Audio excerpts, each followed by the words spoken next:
Xin chào các bạn đã quay lại video tiếp theo của mình. Hôm nay mình hướng dẫn backup và restore chương trình HMI của Siemens.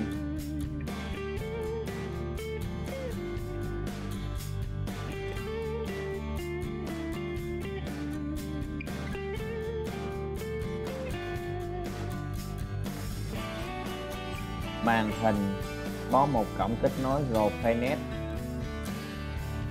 một cổng kết nối USB. Mã màn hình là KTB 1200 Basic. Đây là màn hình 12 inch của Siemens.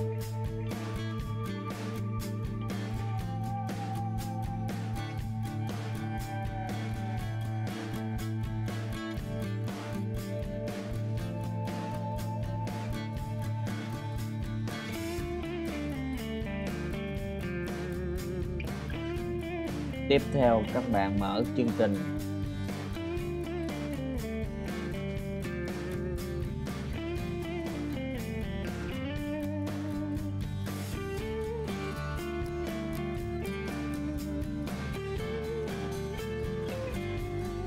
Simatic Rosell. Đây là phiên bản 16.0 mới nhất tại thời điểm hiện tại.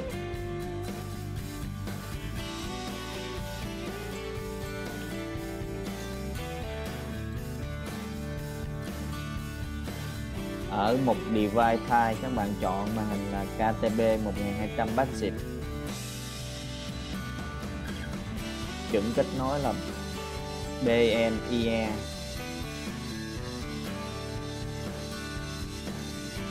Các bạn nhập địa chỉ IP của màn hình là 192.168.0.2.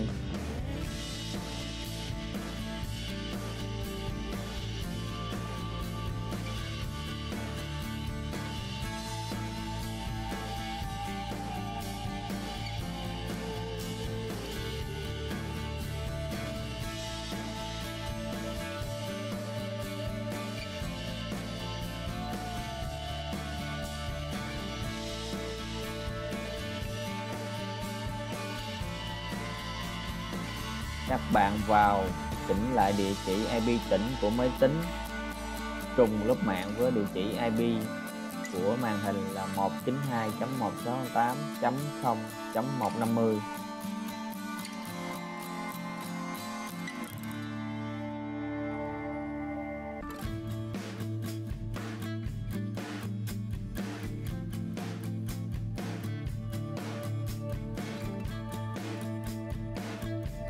Các bạn chuyển qua tab Backup. Các bạn chọn Complete Backup with License.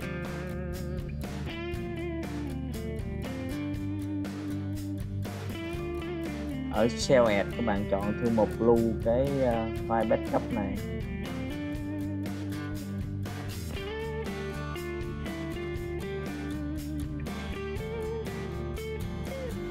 Mình tạo cái folder là backup HMI. Nó được lưu với cái tên là temp.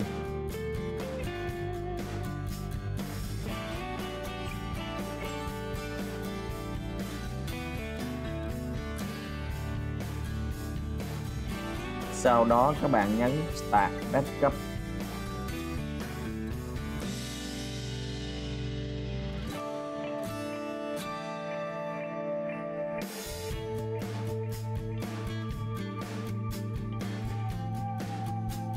Bây giờ chương trình Simatic Rosell bắt đầu backup cái chương trình có sẵn trong HMI.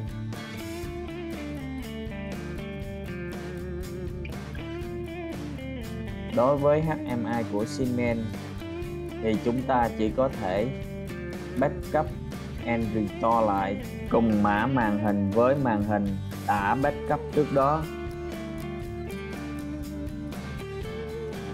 Bây giờ các bạn chờ cho nó backup.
Sau khi backup xong, màn hình bắt đầu restart lại.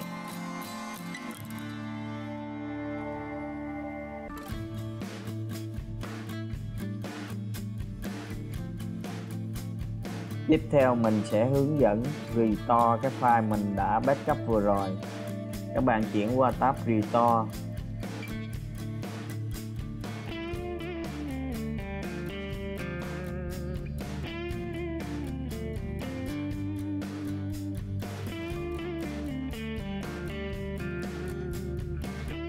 Chọn cái file backup lưu vừa rồi, có tên là tem, sau đó chọn Open, sau đó các bạn chọn File Information.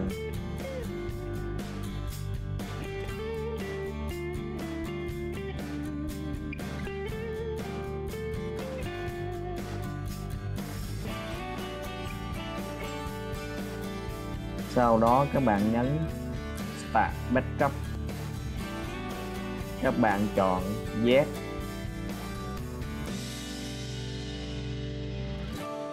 Chương trình bắt đầu restore cái màn hình HMI.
Sau khi restore xong, màn hình HMI bắt đầu restart lại.